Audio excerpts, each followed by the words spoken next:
Hello, and welcome to another edition of CloseMode, the enterprise sales show. I'm Brian Dietmeyer, the CEO of Close Strong. And today I'm super lucky to be here with John Lamphiere. And John's the SVP of Global New Business and Growth at ActiveCampaign. And if you're not familiar with ActiveCampaign, it's an automation first CRM. It gives you everything you need to automate your outreach and while still keeping it personal, obviously, to close more deals. So, John, welcome to the show. Hey, Brian, how are you? I Excited to be here. am I am well, and our producer had 2 weeks off, and podcasting is favorite part of my job. So I'm happy to be back now that Dan, the producer, is back. So a couple weeks ago, you and I were just chatting in general about sales, and obviously our goal is always to make the number. And something you brought up, which you disagreed with, is that there's a lot of bullying that happens to sales teams in order to get them to make the number. And what is I agree with you as well. What does that look like and sound like? I think it's probably morphed. It's kind of interesting. I mean, if you go back to like when I was a young boy, the notion of like the car salesman who was like, you nobody was getting Yeah, out of here alive, right? Without that sale. I think it's kind of changed though, right? Like, I mean, even if I take it from a personal perspective, I mean, my LinkedIn today is a mixture of messages I get from one-liners that says, "When have you got time to connect this week? I want to talk to you about something." Which I think is nearly like a new version of that kind of bullying with very little context, with very little kind of like, why would I want to do it, or what's the value in it for me as a yeah, potential customer? And I think there's also that sort of like element of within sales, it becomes, I don't mean bullying from an right. aggressive perspective, but like not taking that potential customer on a journey, not understanding theirs. It's about like, it's 3 days to go. We got to close the month. We got to do this. You're going to buy this now at all Yeah. costs. And I think that's how it's morphed into today, Yeah, right? it's interesting. When you and I first spoke about this, like what came to mind is sort of management bullying reps, and so that part, yeah, you're nodding. So that part is also true. But you've also talked. You just morphed into bullying customers as well, right? Bullying to get the deal Yeah, but closed. I think I think there's a balance because I think it becomes from the environment, right? Like, if you have this kind of like infrastructure where you have management is like, you hit the number at all costs, and I don't really care how Yeah, you do it, and I'm not going to be part of the solution in helping you do it, or you've got to drive to it. There's a yeah. manifestation that can Yeah. because of So that, it's kind of right? cultural, right? So yeah, if you do that, then it Yeah, yeah. rolls. It's really funny. You just took me back to a long time ago. I was in the convention sales business with Marriott Hotels, and there was an insurance company, and I'm talking a long time ago, and they had a lot of their agents in the room, and they had the room was, this is terrible. This just came back to my head. The room was set up. One side was all white tablecloths and candelabras and lobster. The other side, for the people who weren't producing, I'm not kidding, was newspaper tablecloths and hot dogs, and they got beer. The other team was sipping champagne, and it struck me. I'm like, oh my god, that was bullying in the worst possible, more Yeah, public. Like, absolutely. yeah, Yeah, I yeah, don't yeah. think anybody does that anymore, but yeah, you just gave me a little PTSD with bringing me back there. So, but question is, does it work? Maybe people who just push and drive and drive and drive say it works. Do you think it really works? I don't think it works in this Yeah. environment. I think in this ecosystem, or and I think there's like, in the arena that we operate in, like email automation, it's a competitive Yeah. marketplace. But I think there's a value in aiding a customer. Like, there's a value in, what defines a company, especially as like as the competitive landscape gets more and more. The company you want to do business with, the company you want to continue to do business with, is the company that you feel has your interests Okay. at Yeah. heart. Now, I don't think any marketeer today, or like any organization or CEO would, in a customer, like, they're not naive. They know a salesperson is doing Yeah. a job, and they are going to be earning an element, based on the success or the outcome that they drive. But I think outside of that, there's an element of like, I have trust in you that you have my business interests at heart. And that can't be that element of bullying. And I think for that to be successful, the infrastructure within the organization has to be there to support, educate, make their teams just just more empowered to take customers on that journey, right? Yeah, it's what came to mind when you were talking through that, and it's always been sort of a personal way for me to sell is give people the space to lean in. What That's another thing that came to mind as you're like sometimes physically in sales meetings, you can see somebody physically lean back when you're doing that kind of pushing, and yeah, it takes a certain amount of strength to be able to back up a little bit and allow that other person, right? Leave some silence, allow that other person to lean in a little bit. Yeah. And I think, I think like, we've spent a lot of time with our teams here, like just helping them be really good at the discovery phase. Cause I think that's what you Right. described there, right? It is, tell me about your business and tell me what your desired outcome as a customer is or potential customer is.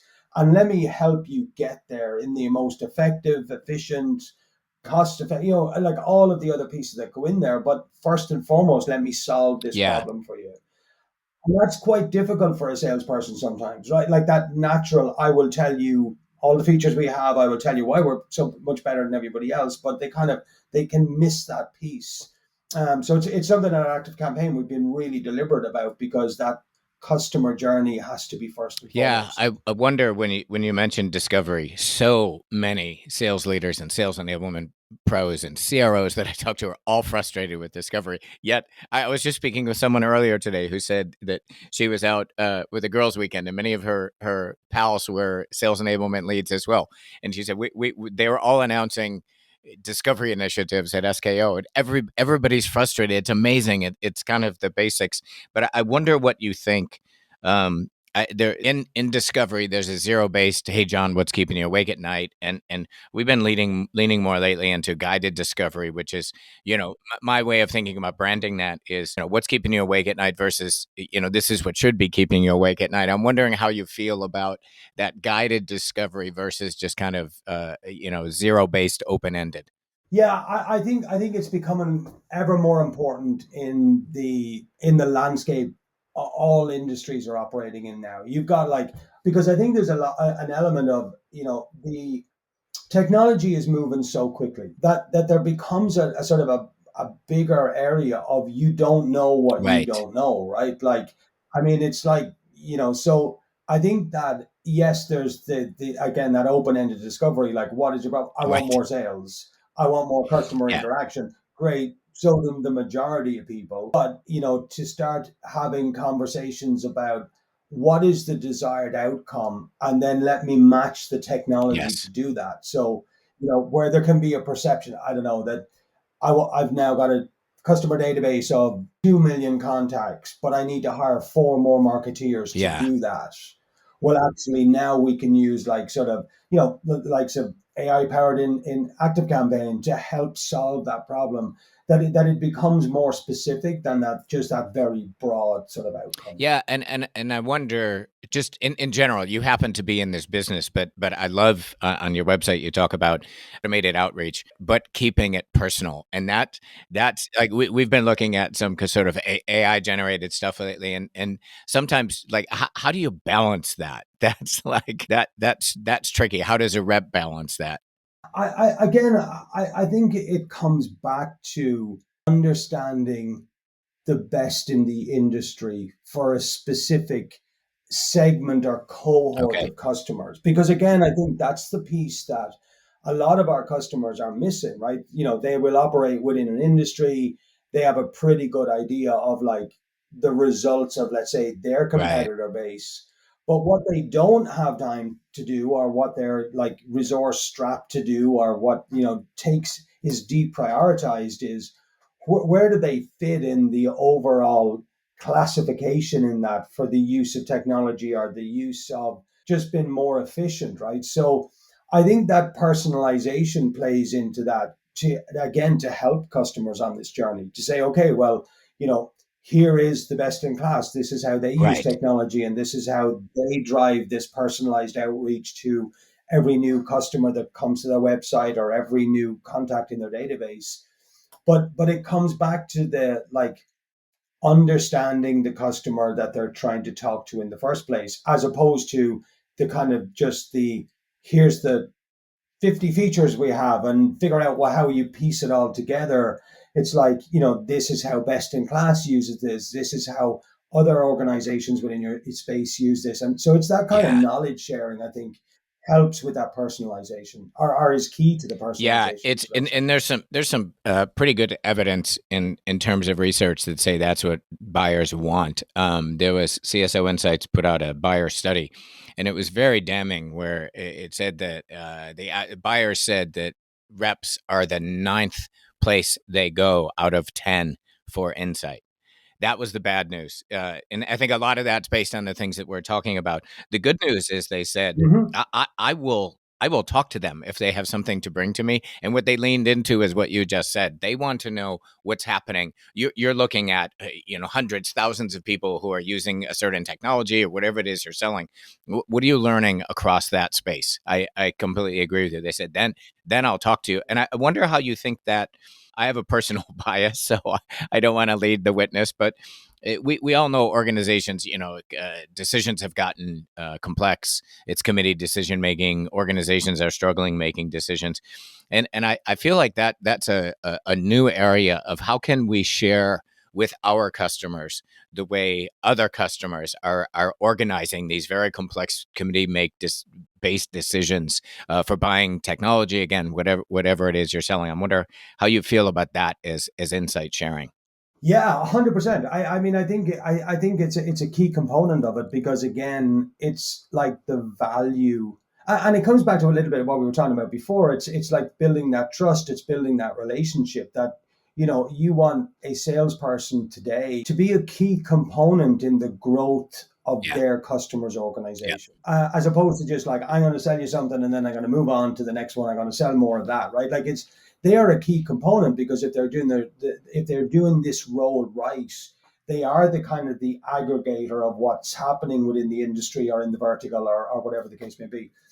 But I think there is also, and I think this is the probably the element that nearly gets forgotten sometimes, where there's an onus on the organization to help empower the Yeah. sales rep to do this because that doesn't just happen. Like, or else it becomes like a completely different set of messages, or it's based on an individual's perception.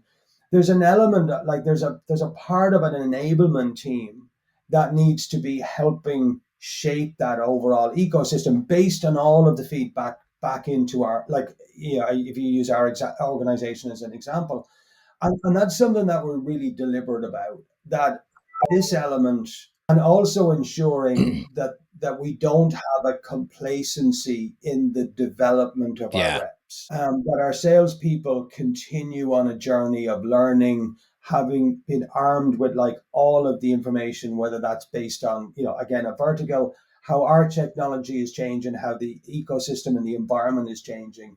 And that's something that we're really deliberate about. And it comes back to us in a very measurable way. Like when we look at like from customers, like customers Yeah. value this stuff, Yeah. right? And it again, I'm going to go back to that thing that struck me about cultural. That there's a way things have been done, and your culture then drive your internal culture drives your external culture, and with the current rep profile. I mean, I think we all know the rep profile has changed. They're a different breed. Like that old school culture doesn't work. So how do you think how do we get to our quarterly number in a way that isn't just pushing, driving, bullying? And I think you just started leaning into it a little bit with the kind of sales enablement support that can be given reps. But yeah, expand on that a little bit. Yeah, I think it's a number of different pillars to it. I think the enablement piece and the like enablement is a job that is never finished because that assumes that nothing changes Yeah. externally. You know what I mean? Like you can take a group of salespeople and you teach them this is the way you do it, And if that industry or environment or external competitive element never changes for a decade, then you're probably good Right. for a decade. But I don't think there's too many industries or verticals or groupings or cohorts that are Yeah. not changing. So I think there's like that's element number one. The other one though is, I mean, and it's kind of interesting, even the interaction with like a sales ops team or a finance team or whatever. I think the days of that been just very deliberate and one way traffic has kind of dissipated. And I mean, certainly in ActiveCampaign we have a philosophy of like each salesperson owns Yeah. their own business. So, not hitting the number today, and you look at like average days to close, and you talk about like we need to have X amount of conversions or conversations here to have this outcome further on.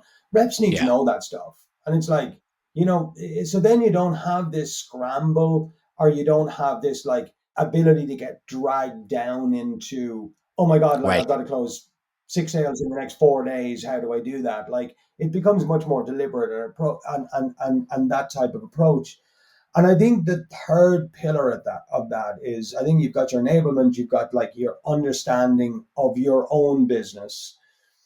But I think that empowers sales to elicit help much earlier, and to be humble about like, I am struggling on this element, or I have these customers and I'm trying to demonstrate value.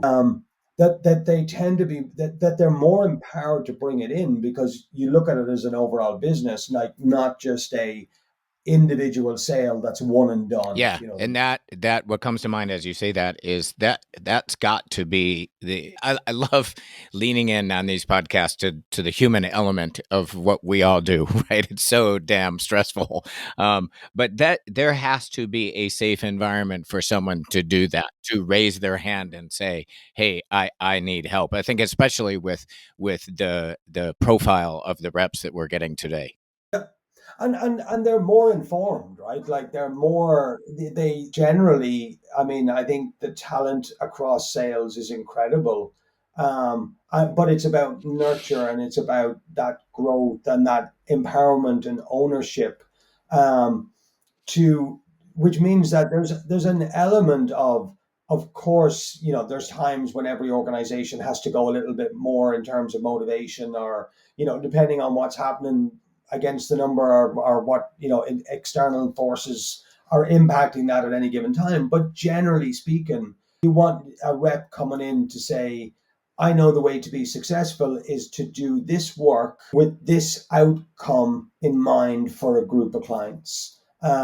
And that typically means they're pretty self Yeah, motivating. that's interesting because there is when we first had this discussion about sort of, bullying, pushing, interrogation, whatever the hell we want to call it. It there's a certain even with the change in the profile of a rep, there's a certain personality, a certain drive who chooses sales. And I had an old leader say to me many, many years ago when I became a first time sales VP, said, you kind of don't have to beat them up because they're probably doing 2x to themselves of whatever, Yeah, right? yeah, yeah, And absolutely. that's the part that kind of blows me away. And if they're not doing that, then we've got the wrong person in the job.